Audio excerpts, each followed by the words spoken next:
Australians are a coastal people. We long ago staked our claim on the beach and the surf as being part of our world.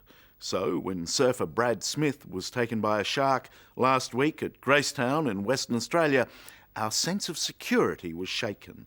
And as always, when the waters are bloodied, there was a debate about just how safe we really are when we venture into the sea.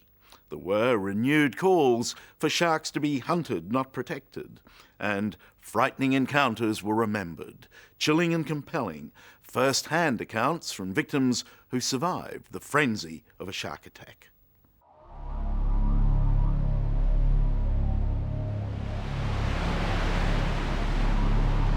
When the shark first hit him and it took its first bite, there was a lot of blood in the water, just a big red cloud around him, and that's sort of when we thought, oh no.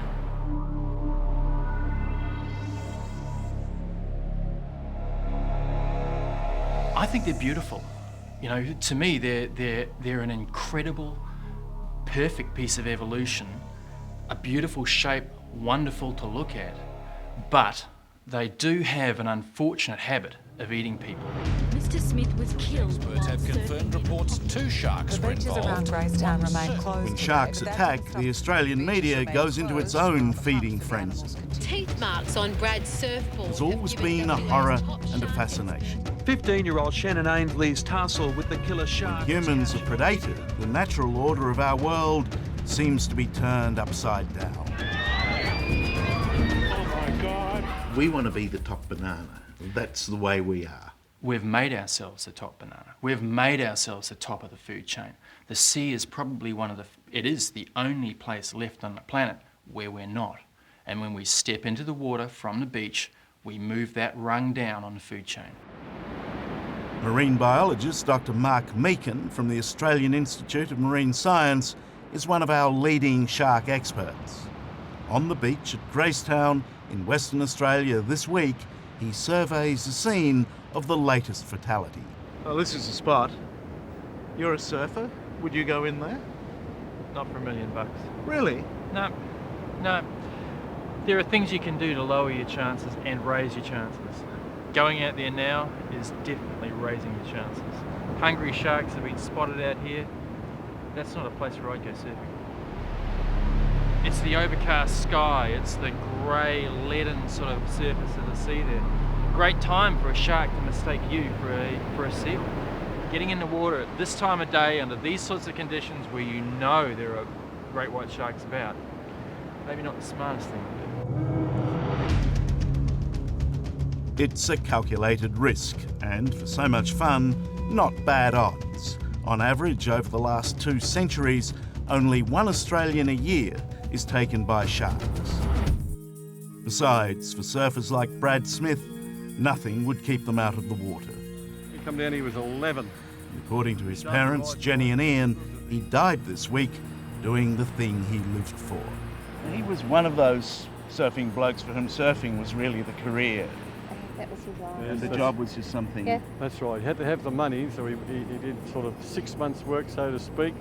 And then he'd save up enough money, he'd be next 6 months, he'd be nothing but surfing. That's how he would have wanted to go if anything was going to happen to him. He would like the water to be the place. Shark attacks are never expected, never anticipated.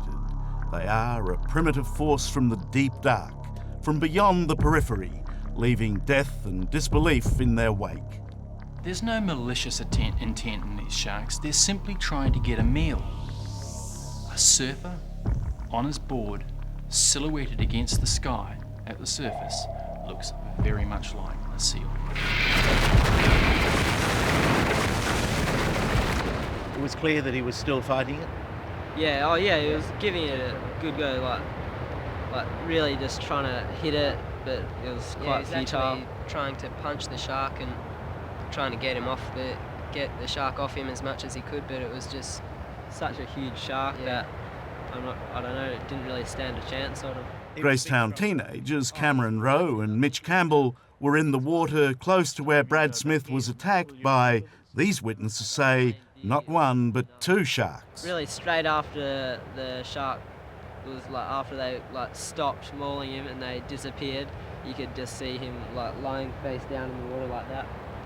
I swam over to him and I pulled him towards me, and as I was doing that, the lower half of his body rose up and I could see the extent of his wounds and how much damage the sharks had inflicted on him. Was he still alive, did you think, at that point? No, there was no sign of life at all. Scientists who study their feeding behaviour are convinced that sharks take human beings only by accident.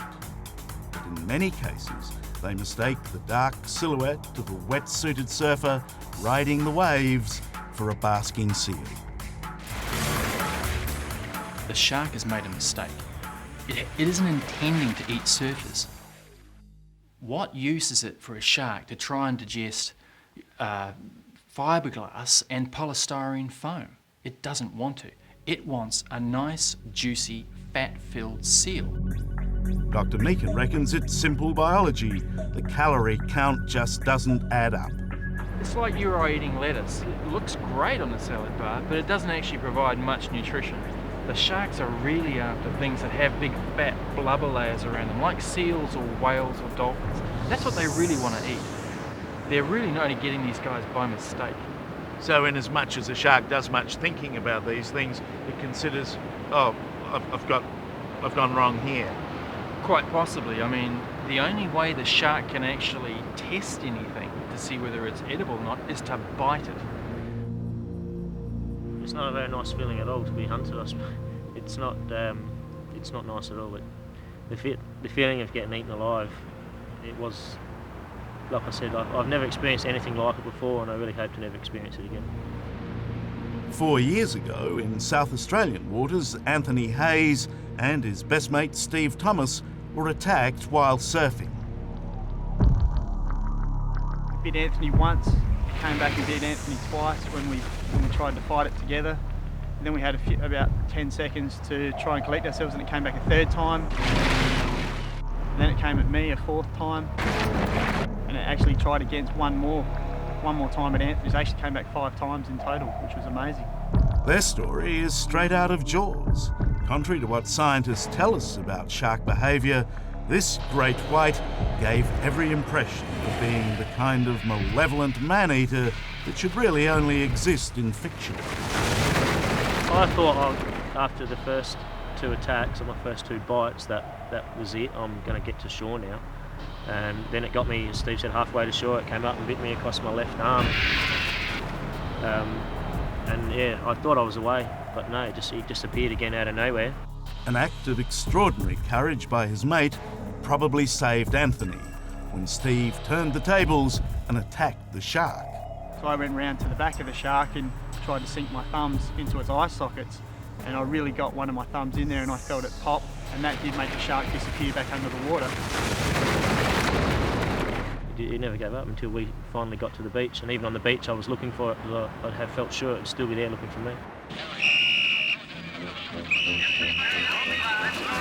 The movie Jaws did nothing for scientific understanding, but it did a lot to keep us out of the water. The idea that a shark will get the taste for human flesh and kill again and again is one that had some credence in Western Australia this week as the authorities sought to kill the offending shark. Fisheries patrol boats were back in the water searching for the shark today. Guns on board and ordered to destroy if the shark... It was also suggested this week that the Gracetown shark might have been the same shark that killed a man at Cottesloe Beach in Perth 4 years ago. Of course it's possible. These sharks are supposedly sufficiently rare as to be totally protected. And if that's the case, then the few that are here are pretty active. Mike Rowenfeld, fishing writer for the West Australian newspaper, followed the Cottesloe story and believes that back then, authorities should have exterminated the shark. When the shark hung around, it didn't go off. I mean, it was there for ages. I think from memory we had live television coverage of the shark swimming around.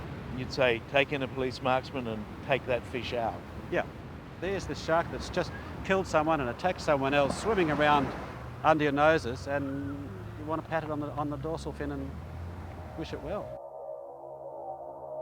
Do they develop a taste for human blood?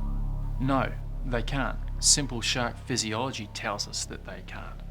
This is the perfect predator. It's unchanged for about 100 million years. Essentially, evolution has got us to the point where we have the perfect eating machine in the ocean, living at the top of the food chain. Humans aren't their preferred prey, but sometimes humans and sharks interact, and that interaction isn't always a good thing. The quiet seaside village of Gracetown returned to normal this week. The television crews departed and the surfers went back into the water, despite signs to the contrary. We've been surfing for like 6 years. It's just become like a daily thing for us. So, yeah, got to get back in the water. What do your parents think? They're a bit, you're not going surfing again? But yeah, they realise that we love to surf, so they support us in going back in the water. Head out. Let's head out, eh? And back they went into the dark and ominous sea at precisely the spot where Brad Smith had been taken only a few days before. To anyone but a surfer, it seems like madness. When would it be safe to go back in the water again, as they ask in the movie? It's never safe to go back in the water.